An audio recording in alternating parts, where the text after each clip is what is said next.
Good morning friends, मैं अंकित मौर्य आपके सामने बायोलॉजी की अगली क्लास लेके आया हूँ, अगला लेक्चर लेके आया हूँ जिसमें मैं सेल साइटोलॉजी में आपको बता रहा हूँ कि सेल ऑर्गेनेल्स क्या होते हैं और उसी में आपका अगला ऑर्गेनेल्स लेके आया हूँ जिसका नाम है माइटोकॉन्ड्रिया। तो सबसे पहले हम जानेंगे कि क्या होती है माइटोकॉन्ड्रिया, फिर हम जानेंगे इसके क्या होते हैं, इसका जो फॉर्मेशन होता है वो केमिकल कंपोजिशन क्या होता है, फिर हम जानेंगे इसके फंक्शन क्या होता है, आफ्टर देन इसके जानेंगे ये पूरा का पूरा डिस्क्रिप्शन क्या होता है। तो सबसे पहले अब बात कर लेते हैं हम किस पे, इसके नाम पे। ठीक है, तो नाम इसका क्या है, माइटोकॉन्ड्रिया। माइटोकॉन्ड्रिया है वो किससे बना हुआ है, दो चीजों से मिलकर बना हुआ है, दो शब्दों से। एक तो क्या है माइटो, दूसरा क्या है कॉन्ड्रिया। माइटो का मतलब क्या होता है थ्रेड, और कॉन्ड्रिया का मतलब क्या होता है ग्रेन्यूल्स प्लस ग्रेन्यूल्स। तो बात करते हैं कि थ्रेड प्लस ग्रेन्यूल्स मतलब कॉन्ड्रियॉन्स। देखो जो छोटे छोटे कण होते हैं थ्रेड लाइक ग्रेन्यूल्स होते हैं साइटोप्लाज्म में, उन्हीं को हम क्या बोल देते हैं, माइटोकॉन्ड्रिया। आई होप आपको इतना समझ में आया होगा।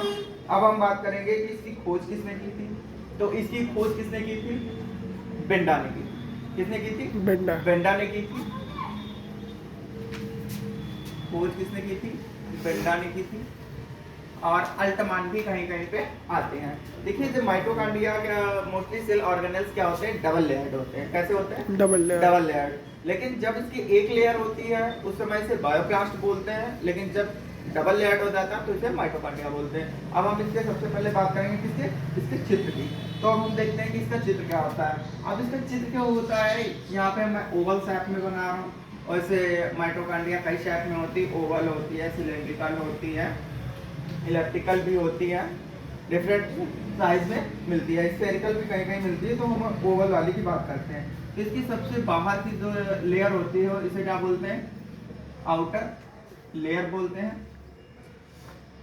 क्योंकि ये डबल मेम्ब्रेन है इसलिए ये अंदर की भी ये क्या होगी, इसमें मेम्ब्रेन रहेगी, एक अंदर भी लेयर रहेगी। इस अंदर की लेयर, इस अंदर की लेयर को क्या बोलते हैं, इनर लेयर बोलते हैं। इसे हम इनर लेयर बोलते हैं। अब इन दोनों लेयर के बीच का जो भाग होता है, खाली जगह, इसको बोलते हैं पेरी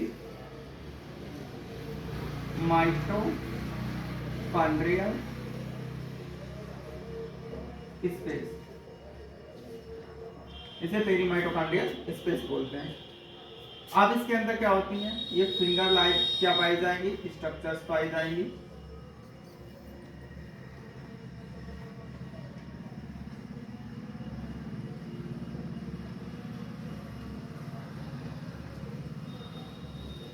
इस प्रकार की ये जो बनता है इसमें तीसरी लेयर से ये बनते हैं, इसमें से कोई लेयर भी इससे अटैच्ड नहीं रहती है। इसको ही हम क्या बोल देते हैं, देखिए इसमें जो अंदर ये फिंगर लाइक प्रोजेक्शंस बने हुए हैं इनको हम क्या बोलते हैं, क्रिस्टी। क्या बोलते हैं, क्रिस्टी, क्रिस्टी बोल देते हैं। और इनके अंदर का जो खाली स्पेस होता है ये वाला, इसको क्या बोलते हैं, इनर लेयर, नहीं inner cristae space. Inner cristae, हाँ क्रिस्टी, क्रिस्टी स्पेस। अब ये हो गया इनर क्रिस्टी स्पेस। और यहाँ पे हल्का हल्का क्या रखता है, ये फ्लूइड भरा रहता है। इस फ्लूइड को क्या बोलते हैं, मैट्रिक्स। क्या बोलते हैं, मैट्रिक्स, या फिर माइटोकॉन्ड्रियल फ्लूइड भी इसे बोला जाता है। ये मैट्रिक्स हो गया। अब ये मैट्रिक्स में होता क्या है, कैल्शियम, ये कैल्शियम आयन, या फिर हम क्या बोल देते हैं, Mg+, मैग्नीशियम आयन होते हैं। अब हम बात करते हैं कि हो गया हमारा, क्या हो गया, क्रिस्टी हो गया। अब क्रिस्टी के ऊपर क्या आती है, ये नॉब लाइक स्ट्रक्चर्स पाई जाती है। इन नॉब लाइक जो स्ट्रक्चर होती है इनको हम क्या बोल देते हैं, F1 पार्टिकल और ऑक्सीटोन। क्या बोलते हैं, F1 पार्टिकल और ऑक्सीटोन।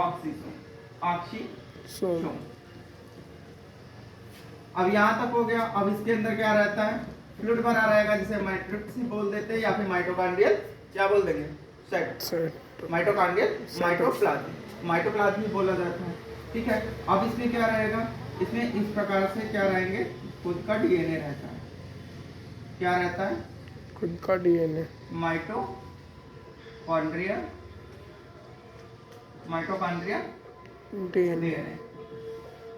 देखिए अभी तक जो सेल ऑर्गेनेल्स हमें फाइंड हुए हैं उसमें से ऐसे 2 ही सेल ऑर्गेनेल्स होते हैं जिनमें खुद का डीएनए पाया जाता है। एक तो आपका क्या होता है, ये माइटोकॉन्ड्रिया होता है, दूसरा कौन सा होता है, दूसरा कौन सा होता है, क्लोरोप्लास्ट होता है। आपको पहले भी बताया था, 2 ही ऐसे हमारे सेल ऑर्गेनेल्स जिनमें क्या है, खुद का डीएनए पाया जाता है। और ये यह प्रूव करते हैं कि पहले यह क्या थे, अलग अलग वाटर में सारे के सारे सर्वाइव करते थे, बाद में ये कोशिका बने। ठीक है, इसी से एक और थ्योरम निकलता है जो कि मोस्टली लोग पूछ देते हैं पहले मुर्गी आई या अंडा, उससे भी ये निकलता है कि पहले मुर्गी आई। बहुत से लोग पूछते हैं पहले वायरस आया या बैक्टीरिया, तो उससे यही प्रूफ होता है कि पहले क्या आया, वायरस। वायरस से उत्पन्न हुए होता है बैक्टीरिया, और बाहर नॉन लिविंग रहता है। जब तक लिविंग सेल में कन्वर्जन नहीं हुआ तब तक वायरस कैसा रहा, डेड जैसे। लिविंग से लाइव क्या होगा, लाइव हो गया। ठीक है, अब इसमें क्या होते हैं, छोटे छोटे पार्टिकल्स होते हैं, इनको क्या बोलते हैं, फूड वैक्यूल, क्या बोलते हैं, फूड ग्रैन्यूल्स या वैक्यूल्स।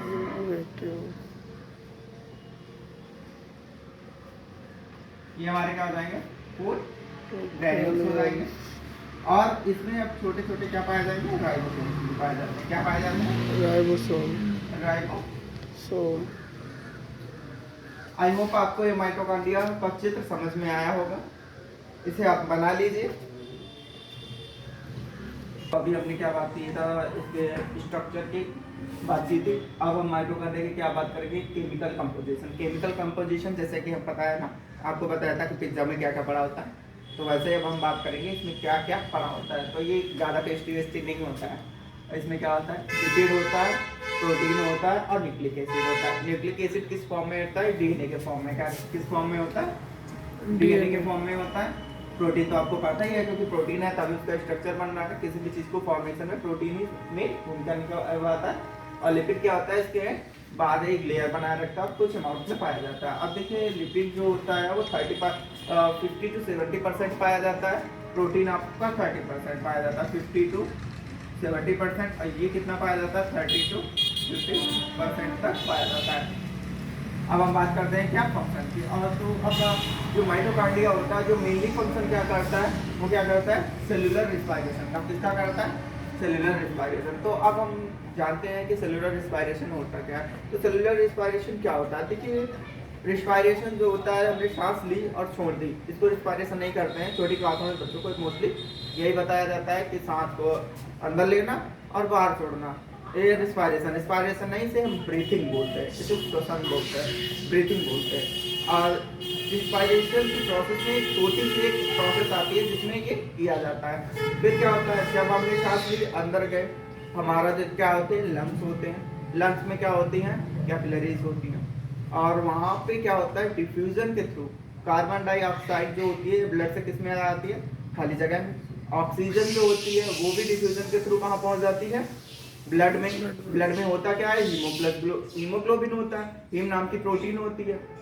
उसमें होता क्या है, लोहा होता है। क्या होता है, लोहा उसके साथ क्या कर लेता है, अपनी क्या बना लेता है, बॉन्ड बना लेता है ऑक्सीजन के साथ।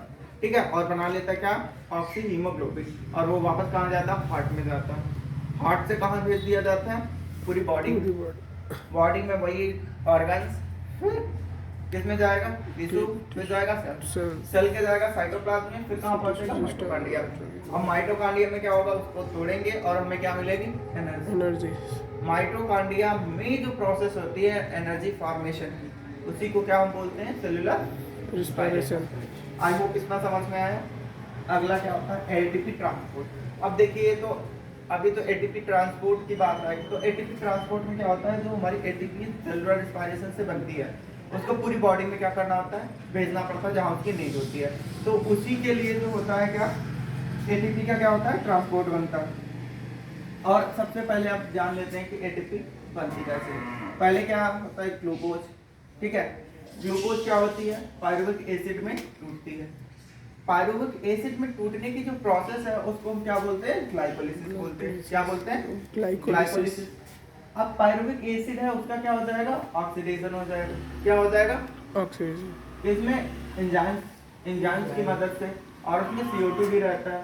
फिर वह क्या होता है, क्या बनता है इसमें, क्रेब साइकिल बनता है। क्या होता है, क्रेब साइकिल। क्रेब साइकिल बनता है। अब क्रेब साइकिल में ये प्रोसेस होती है, उसके बाद में क्या होता है, NAD और NADH2 फॉर्म होता है, ये फॉर्म हो जाता है। अब ये कहाँ क्या बन जाएंगे, ETS होता है। इसमें ETS के द्वारा ATP फॉर्म होती है और पूरी बॉडी में क्या कर दी जाती है, भेज दी जाती है। आई होप आपको ये वाला जो टॉपिक है ये वाला पॉइंट क्लियर हुआ। अगला है फैटी एसिड एलोंगेशन। अब देखो फैटी एसिड जो होते हैं उसमें लिसाइथिन, फैटी एसिड और नाइट्रोजनस बेस होता है। इसमें ऐसे एंजाइम्स पाया जाता है जो कि इन तीनों को क्या करते हैं, फॉर्मेशन होने की, इनको बढ़ने की क्या करते हैं, एलोंगेशन की प्रोसेस को हेल्प करते हैं। तो ये वाला प्रोसेस समझ में आया। अब क्या होता है, सिंथेसिस ऑफ बायोकेमिकल्स। अब देखो सिंथेसिस ऑफ बायोकेमिकल्स में क्या करता है, ये लेसाइथिन है, फैटी एसिड है, ग्लिसरॉल है, इन सबको क्या करेगा, बनाने में क्या पाया करेगा, मदद करेगा। इसमें कुछ ऐसे एंजाइम्स पाए जाते हैं जिसको बनाने में क्या करते हैं, मदद करते हैं। अब हम बात करते हैं हीट प्रोडक्शन। क्या करते हैं, हीट प्रोडक्शन। तो हीट प्रोडक्शन में क्या होता है, जब ग्लूकोज का एक मॉलिक्यूल टूटता है, ठीक है, तब उसमें 40 किलो का मतलब 40 एनर्जी एटीपी 40 किलो कैलोरी हमको प्राप्त होती है, लेकिन 2 उसी में यूज हो जाती है, 38 हमको मिलती है, ठीक है। और उसके साथ साथ उसके टूटने, उसके बॉन्ड टूटने से, ग्लूकोज के बॉन्ड टूटने से क्या मिलती है, बहुत ही भारी मात्रा में क्या मिलती है, हीट। और हीट हमें नीड क्यों रहती है, क्यों हीट का प्रोडक्शन किया जा रहा है, गर्मी से तो हमें परेशानी होती है ना, लेकिन हाँ गर्मी ना होने पे भी हमें क्या होती है, परेशानी। हमारा बॉडी का टेम्परेचर अगर 35 डिग्री सेंटीग्रेड से कम हो जाता है तो उसे हम क्या बोलते हैं, हाइपोथर्मिया बोलते हैं, जिसमें भी इंसान की क्या होती है, डेथ हो जाती है। अगर 45 डिग्री सेंटीग्रेड से अधिक हो जाए टेम्परेचर, तब भी इंसान की क्या होती है, डेथ होती है। उसमें क्या हो जाता है, उसे हम क्या बोलते हैं, हाइपरथर्मिया बोलते हैं, ठीक है। इसीलिए एटीपी का क्या होता है, बहुत ज्यादा फॉर्म की जाती है। हम लोग सर्दियों में खाना क्यों ज्यादा खाते हैं, ऑयली खाना में क्यों डाइजेस्ट होता है, क्योंकि उस समय हमें हीट ज्यादा जरूरत रहती है, इसीलिए हम लोग ज्यादा खाना खाते हैं उस समय, ताकि ग्लूकोज ज्यादा टूटे, ज्यादा टूटती भी है। और सर्दी भी कहते हैं, खाली पेट सर्दी ज्यादा लगती है, वो इसीलिए लगती है क्योंकि ग्लूकोज हमारे अंदर कम होती है और उसका ब्रेक डाउन कम हो पाता है, जिससे हीट कम से कम क्या होती है, प्रोड्यूस होती है। आई होप आपको यहाँ तक समझ में आया। एनी डाउट, अब सारा आप लोग नोट कर लीजिए।